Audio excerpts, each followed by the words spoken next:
రాష్ట్రంలో ఒకవైపు భారీగా ఎన్నికల ప్రచారం జరుగుతున్నప్పటికీ కూడా మరోవైపు ఒక వార్త అయితే అదే స్థాయిలో ప్రచారం అయితే జరుగుతుంది. అదే ల్యాండ్ టైటిలింగ్ యాక్ట్. ఈ యాక్ట్ మీద అనేక అనుమానాలు అని ప్రజల్లోకి వస్తూ ఉన్నాయి. కొన్ని పార్టీలు అయితే ప్రచారం చేస్తున్న పరిస్థితి కూడా. ఏంటి అసలు నిజమేంటి, వాస్తవాలు ఏంటి అని తెలుసుకునేందుకు రామస్వామిరెడ్డి గారు మనతో ఉన్నారు. అని అడుగుదాం. రెడ్డి గారు చెప్పండి, ఏంటి అసలు ఈ గందరగోళం ఏంటి? ఎన్నికలో ప్రచారం జరుగుతుంటే అదే ప్రచారంలో ల్యాండ్ టైటిలింగ్ యాక్ట్ ఉంది.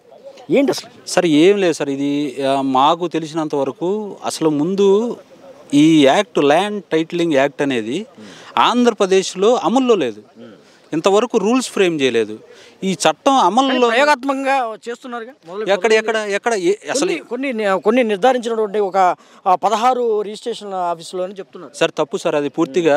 ఇది ఏంటంటే ఈ రకమైన దుష్ప్రచారం ఒకవేళ రాజకీయ లబ్ధి కోసం ప్రతిపక్షాలు లేకపోతే అధికార పక్షాన్ని ఏదైనా ఈ రకమైన నష్టం చేకూర్చి లబ్ధి చేకూర్చాలనే తప్ప ఈ రిజిస్ట్రేషన్కు సంబంధించి మొన్న రిలీజ్ చేసిన జీవో ఏంటంటే కోర్ 2 సాఫ్ట్వేర్ను ఉపయోగించండి, అప్డేటెడ్ వర్షను. ఇప్పుడు ఏదైతే మనం 5G 4G 3G లాగా ఇప్పుడు అప్డేటెడ్ వర్షన్ని ఈ స్టాంప్స్ అండ్ రిజిస్ట్రేషన్ శాఖలో రిలీజ్ చేసిన జీవోని ఈ ప్రభుత్వం మీద లేకపోతే ప్రస్తుతం ఉన్న గవర్నమెంట్ వ్యవస్థ మీద ఈ ల్యాండ్ టైటిలింగ్ చట్టం అనే ఒక ముడిపెట్టి ఈ రకమైన గందరగోళాన్ని ప్రజల్లో సృష్టిస్తున్నారే తప్ప ఇది మాత్రం వాస్తవం కాదు. అంటే ఇది ఎన్నికల కోసమే దీన్ని ఉపయోగించుకోవడం ఎంతవరకు సమంజసం అంటారు సార్? ఇది రాజకీయాల్లో ఒకవేళ ఏదైనా ఎదురుదాళ్ళు అవన్నీ ఉంటే చూసుకోవాలి, కానీ ఈ రకమైన ప్రజలను ఆందోళన స్థితి వైపు ఆలోచించే విధంగా రాజకీయ పార్టీలు ఏవి కూడా ఇలా తీసుకోవడం సుపరిణామం కాదు.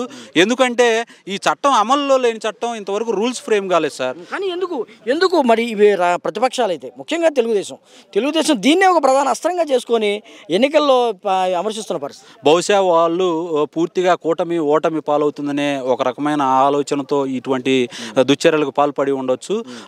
అంతకు మించి అయితే ఏదో రాజకీయ లబ్ధి ప్రజల్లో ఎటువంటి ఆలోచన తీసుకెళ్లి తద్వారా రాజకీయ లబ్ధి పొందుతామని చెప్పి అయితే మాత్రం అంతే తప్ప వేరేదైతే ఏమి లేదు. ప్రభుత్వం ఇటువంటి దుర్మార్గ చర్యలకు పాల్పడుతుంది.